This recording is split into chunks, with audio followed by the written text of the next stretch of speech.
24 tahun berjuang, akhirnya jawatan Perdana Menteri ke-10 Malaysia sedang dalam genggaman. Air mata rakyat Malaysia tumpah pada 24 November 2022 Khamis apabila Datuk Seri Anwar Ibrahim sah dipilih sebagai Perdana Menteri Malaysia yang ke-10. Keputusan akhir dicapai Persidangan Raja-Raja Melayu di Istana Negara awal pagi Khamis 24 November 2022 dan seterusnya mendapat perkenan yang di-Pertuan Agong Al-Sultan Abdullah Riayatuddin Al-Mustafa Billah Shah selepas PRU 15 yang berakhir tanpa keputusan muktamad. Ramai pemerhati politik merasakan kelibat Anwar Ibrahim dalam pentas politik Malaysia memberikan satu ancaman kepada kerajaan semasa yang memerintah. Anwar Ibrahim atau lebih mesra disapa DSAI itu merupakan pemimpin politik yang cukup berkarisma dan disegani kawan dan lawan apabila beliau masih kekal dengan prinsipnya yang menolak rasuah. Namun perjuangan Anwar Ibrahim selama 24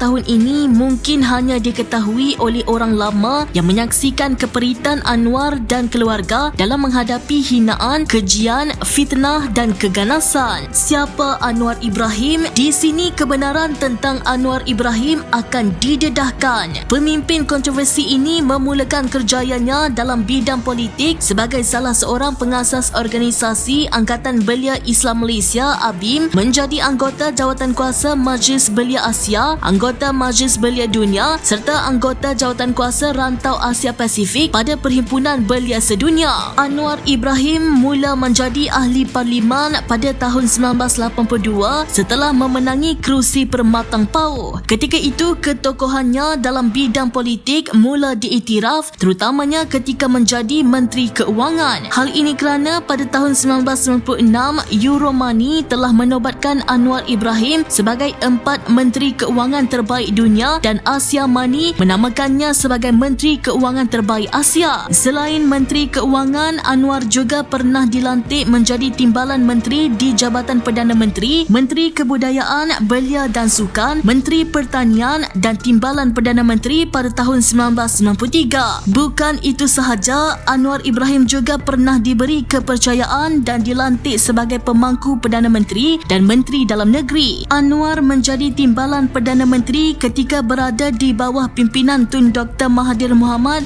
bermula dari tahun 1993 hingga 1998 dan di bawah kepimpinan Dr. Mahathir juga menyaksikan Anwar telah dipecat daripada semua jawatan dalam kerajaan selepas dikaitkan terlibat dengan kes rasuah dan liwat pada September 1998. Pada 1999, Anwar dikenakan hukuman penjara selama 6 tahun atas kesalahan seks luar tabi'i liwat sebelum dibebaskan pada 2004 selepas Mahkamah Persekutuan Malaysia menggugurkan sabitan kesalahan liwat terhadap Anwar. Pada 26 Ogos 2008, Anwar kembali ke Parlimen selepas memenangi kerusi Permatang Pauh dan dipilih menjadi Ketua Pembangkang. Anwar seterusnya berjaya mempertahankan kerusi Parlimen itu pada pilihan raya umum ke-13 pada 2013. Namun beliau sekali lagi dijatuhi hukuman penjara 5 tahun pada 7 Mac 2014 oleh Mahkamah Rayuan yang mendapatinya bersalah meliwat pembantunya Muhammad Saiful Bukhari Azlan 6 tahun lalu. Bagaimanapun pada 2018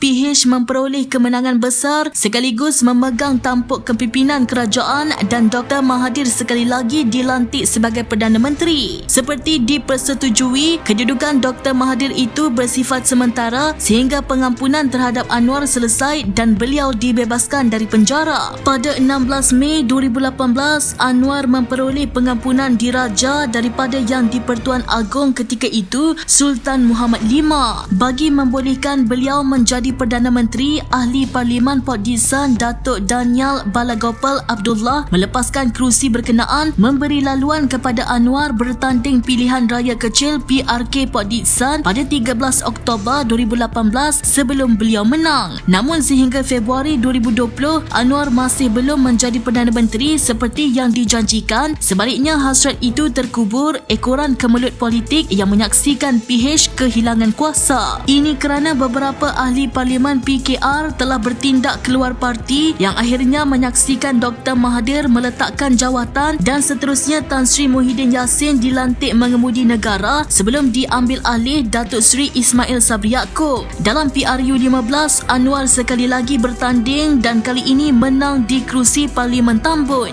Kini selepas 24 tahun selepas dipenjara 2 kali, akhirnya Anwar mencapai impian bergelar Perdana Menteri dan lebih bermakna apabila lantikan itu mendapat perkenan yang di-Pertuan Agong serta Raja-Raja Melayu. Figura politik ini terus mewarnai lanskap politik tanah air dalam gerakan reformasi dan membuat percaturan politik tanah air melalui partinya PKR kepada kejayaan Pakatan Harapan yang mengambil alih pentadbiran negara dan sebilangan pentadbiran negeri-negeri. Perjuangan penuh duka buat Anwar Ibrahim apabila beliau dilayan buruk, dipukul, ditumbuk, diletakkan di penjara yang buruk seolah beliau melakukan jenayah membunuh. Namun semua itu tidak langsung mematahkan semangat Anwar Ibrahim meskipun terpisah dengan isteri, anak-anak, keluarga, bahkan sehingga ibu bapanya meninggal dunia. Akan tetapi perjuangan dan prinsip Anwar Ibrahim untuk berjuang demi negara dan rakyat masih digenggam sekuatnya hingga ke hari ini. Semoga kisah perjuangan Perdana Menteri Malaysia Datuk Seri Anwar Ibrahim dapat dijadikan contoh terbaik buat semua rakyat Malaysia. Bangkit dari kegagalan, sabar dari sebuah keperitan. Kejayaan pasti menanti di hadapan.